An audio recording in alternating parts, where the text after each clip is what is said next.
How were the weapons getting in? Around the same time, Jeffrey Epstein, who has power of attorney over all of Leslie Wexner's affairs from 93 on, and Wexner's business interests start basically negotiating the relocation of this airline called Southern Air Transport from Miami, where it had been located, to Columbus, Ohio, where the Limited and Wexner's business interests are based. And prior to this, the Southern Air Transport was known for being a CIA-owned airline that later became a CIA de facto-owned airline that was the main airline in Iran-Contra that was moving weapons and drugs between the U.S. and Latin America.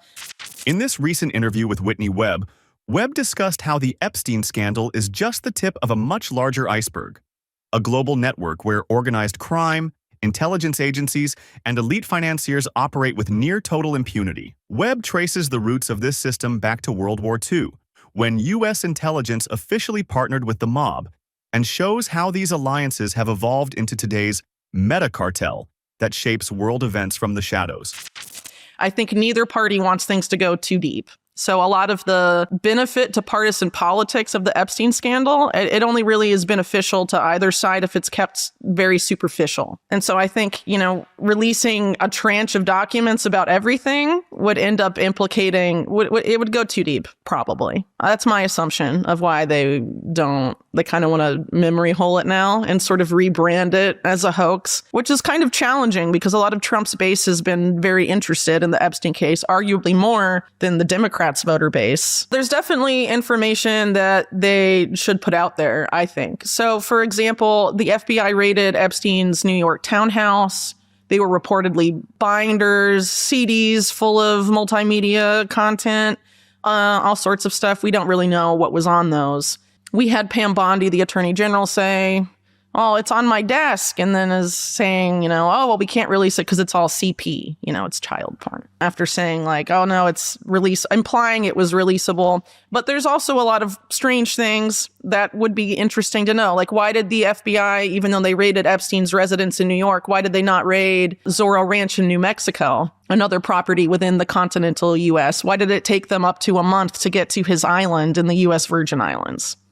As far as I'm aware, those delays are unexplained. What about the France case? Jean-Luc Brunel, one of the main alleged co-conspirators of the Epstein case, died in a French prison awaiting trial, much like Epstein in 2022. And we don't really have a lot of information from French authorities about what they found as part of that investigation, because obviously with Brunel not going to trial because he died, it's not going to come out in the court, right, of the death. But it was pretty much, it's kind of shady, yeah. There was another death related to Epstein in 2022, Mark Middleton. Yes. That was completely bonkers. Well, police say that he hung himself with an extension cord and also shot himself in the chest.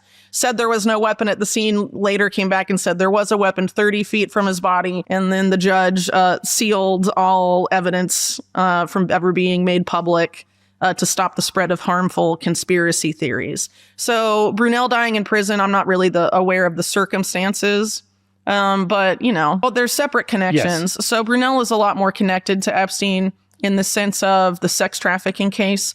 So he and Epstein worked together on this modeling agency called MC2, where under the guise of modeling contracts, Brunel would coax a lot of women from places like Brazil, from Eastern Europe, and in Russia, among other places, to come model in the U.S. Epstein would pay for their visas, among other expenses, for this agency, and they would come to the U.S. and be housed at these apartment complexes that are there's multiple attestations to that being a key part of the sex trafficking operation. Allegedly, women's passports were taken, so they were, very controllable under those circumstances. So, Brunel was a key part in that sense, and he also operated stuff out of Miami and Palm Beach. He had modeling agencies there, and he was known as far back as the 1980s to be an alleged sex trafficker and sexual predator. There was a 60 Minutes expose about him, and then an author, I think his name is Michael Gross, wrote a whole piece about a whole book about the dark side of the modeling industry, and a key focus of his work was Jean-Luc Brunel. So he's, pretty well known as being an accomplice of Epstein in court documents and and beyond. Middleton was the main person that Epstein was meeting with when he was going to the Clinton White House in the 1990s. And he went a lot. Well, he went 17 times between 93 and January 95, and Middleton left in February 95. So basically, there's a more or less a coinciding between the end of Epstein going to the Clinton White House and Middleton's ouster from there.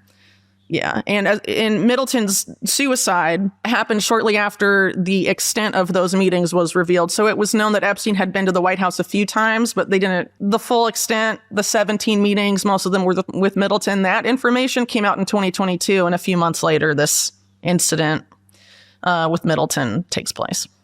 Webb details how the FBI's handling of Epstein's evidence, the suspicious deaths of key figures like Jean-Luc Brunel and Mark Middleton, and the bipartisan reluctance to fully investigate the case all point to a coordinated effort to keep the public focused on the surface-level scandal. She argues that the real story is much deeper, involving arms trafficking, financial crimes, and a network of protection that shields the powerful from accountability, regardless of political affiliation.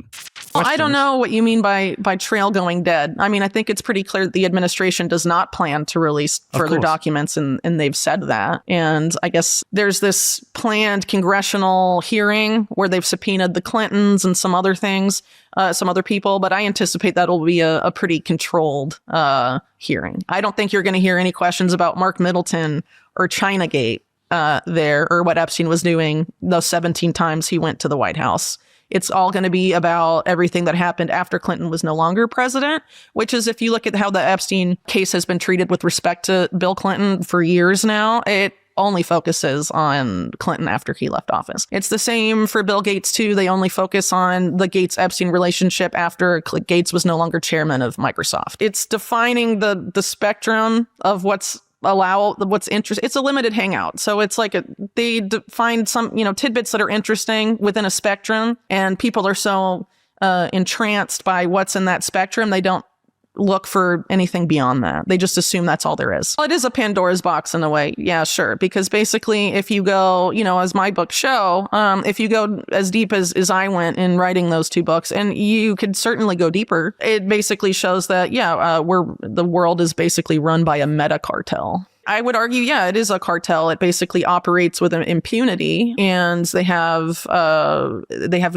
accountability for all of their crimes, even when they're exposed here and there. Some people just are protected and above the law, almost inexplicably. And, as I point out in my book, it's a lot of the same actors over and over again, the same institutions. And you can see when one institution crumbles, another one pops up in its place. So as an example in the book, I talk a lot about the Bank of Credit and Commerce International, BCCI, that implodes in 1991. It's covered up by William Barr when he was Attorney General, who covered up Iran-Contra, the Promise Software scandal, and BCCI, all as being Attorney General, and later would return to kind of do that and for Trump 1 when he was Attorney General again. But after BCCI implodes, a lot of their portfolio of, organized crime and shady interests goes to the banks of that are sort of related to this guy named Edmund Safra.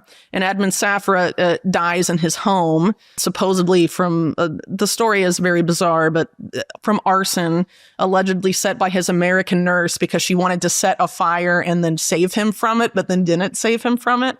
Yeah, it's fine. Anyway, he was very good friends with Robert Maxwell and a lot of these figures that pop up all over the place in the Epstein case. And then who absorbs his banks? HSBC. They basically take those over, and then HSBC gets exposed. I forget. I think that it wasn't the Panama Papers, but it was like one of those consortium of journalists that published these leaks, basically revealed a lot of prominent people that were part of these HSBC Swiss accounts that had been inherited from Safra. Epstein was one of them. Some associates of Epstein, like Flavio Briatore, are there. But also, HSBC was laundering money for drug cartels. And who didn't go after them when they were in charge of the Bank of England? Mark Carney, who is now Prime Minister of Canada. Ultimately, Webb contends that the Epstein case remains alive in the public consciousness because it threatens to expose the entire architecture of elite power, a system built on blackmail, financial manipulation, and the merging of organized crime with state intelligence. She urges listeners to look beyond partisan narratives and recognize that true change will only come from building local, independent alternatives to the global networks that currently rule from the shadows.